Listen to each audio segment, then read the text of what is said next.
الحمدللہ والصلاة والسلام علی رسول اللہ۔ حضرت عبداللہ ابن عباس رضی اللہ تعالی عنہ سے روایت ہے، فرماتے ہیں رسول اللہ صلی اللہ علیہ وآلہ وسلم اپنے رب سے روایت کرتے ہیں، یعنی یہ حدیث قدسی ہے۔ فرماتے ہیں قال، آپ صلی اللہ علیہ وآلہ وسلم نے ارشاد فرمایا، ان اللہ،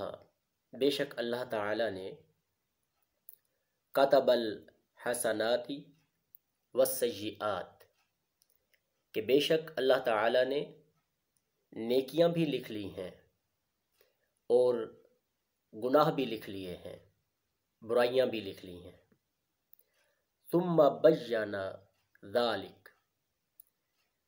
پھر رسول اللہ صلی اللہ علیہ وسلم نے اس کی اس طرح وضاحت فرمائی، فمن ہم بحسنۃ، کہ جب کوئی شخص نیکی کا فقط ارادہ کرتا ہے، فلم یعملھا، ابھی اس پر عمل نہیں کیا، کہ اگر کوئی شخص نیکی کا، اگر کسی شخص نے کوئی نیک کام کرنے کا ارادہ کیا اور پھر اس پہ عمل نہ کیا، کتبہ اللہ تبارک و تعالی عندہ حسنۃ کاملہ، اللہ تبارک و تعالی اپنی بارگاہ میں اس کے لیے ایک کامل نیکی لکھ لیتا ہے۔ اور پھر فرمایا وَإِنْ ہَمَّ بِهَا فَعَمِلَهَا، اور اگر ارادہ کرنے کے ساتھ ساتھ اس نے اس پر عمل بھی کر لیا، كَتَبَهَا اللَّهُ عَشَرَ حَسَنَاتٍ، تو اللہ تبارک و تعالی اس کے نامہ اعمال میں 10 نیکیاں لکھتا ہے، إِلَى 700 ضِعْفٍ، 700 گناہ تک، إِلَى أَضْعَافٍ كَثِيرَةٍ، یا اس سے بھی زیادہ جتنا چاہے۔ یعنی جب کوئی بندہ مومن نیکی کا فقط ارادہ کرتا ہے تو اللہ تعالیٰ اس کے نامہ اعمال میں ایک کامل نیکی لکھ لیتا ہے فقط ارادے پر، اور پھر اگر وہ اس پر عمل کر لے جو ارادہ کیا ہے تو پھر اللہ تعالیٰ اس کے نامہ اعمال میں 10 نیکیاں لکھتا ہے، یا اس کے خلوص کے مطابق 700 گنا یا اس سے بھی زیادہ، جتنا چاہے، زیادہ کی حد بیان نہیں کی، جتنا چاہتا ہے اس کے نامہ اعمال میں نیکیاں لکھ لیتا ہے۔ اور پھر آگے فرمایا وَإِنْ ہَمَّ بِسَیِّئَةٍ، اور اگر کوئی بندہ مومن، کوئی شخص گناہ کا ارادہ کرتا ہے، برائی کا ارادہ کرتا ہے، فلم یعملھا، لیکن خوف خدا کی وجہ سے، خشیت الہی کی وجہ سے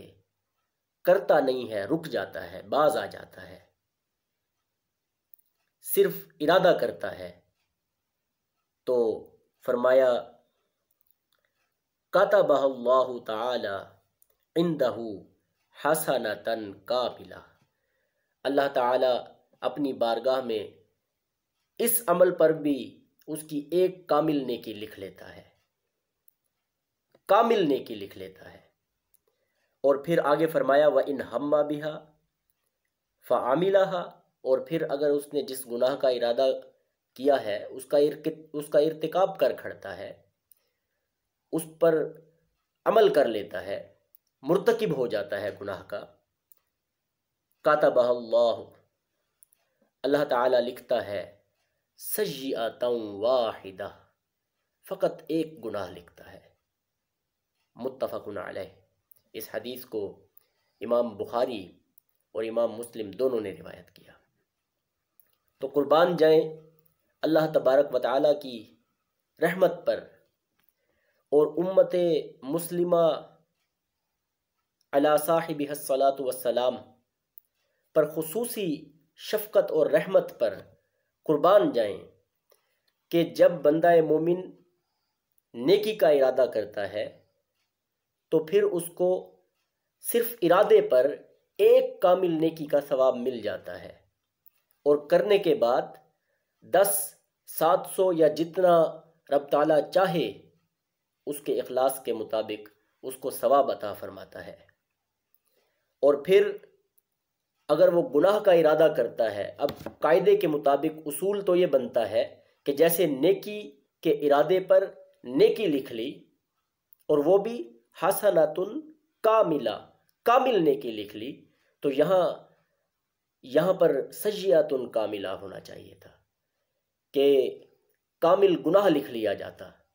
لیکن ارادے سے اللہ تعالیٰ گناہ نہیں لکھتا، بلکہ دیکھتا ہے کہ شاید اس کے دل میں میرا خوف آ جائے، شاید یہ گناہ سے رک جائے۔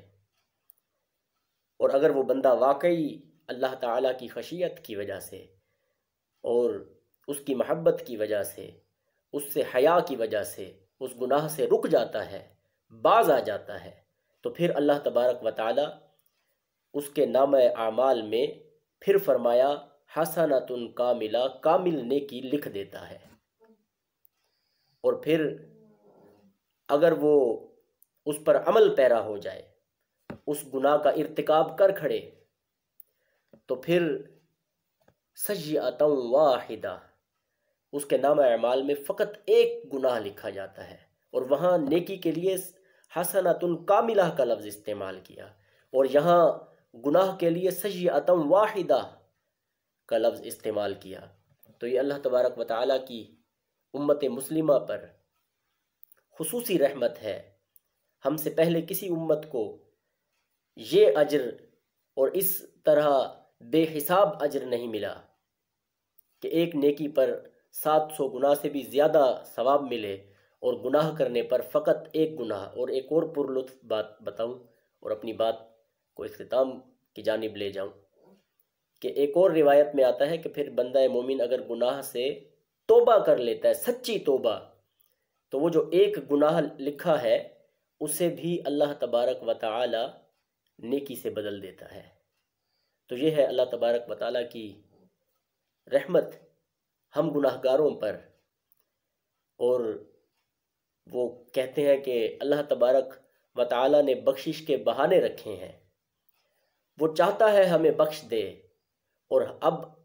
اس سب کے باوجود بھی ہم اگر اپنی بخشش نہ کروا سکیں تو پھر یہ ہمارا قصور ہے، ہمارا نقص ہے، ہمارا عیب ہے۔ تو اللہ تبارک و تعالی کی بارگاہ میں دعا ہے کہ اللہ تعالی ہمیں ہر دم نیکیاں کرنے کی توفیق عطا فرمائے اور گناہوں سے بچنے کی توفیق عطا فرمائے۔ لا حول ولا قوت الا باللہ۔ اور اس کے ساتھ ہی ہم اپنے تمام گناہوں سے توبہ کرتے ہیں، اللہ تبارک و تعالی ہمارے تمام گناہوں کو نیکیوں سے بدل دے۔ تو درس حدیث کے سلسلے میں اب تک کے لیے اتنا ہی۔ اگلے درس میں انشاءاللہ کسی اور حدیث کے ساتھ آپ کی خدمت میں حاضر ہوں گا۔ تب تک اپنا خیال رکھیے۔ اللہ حافظ۔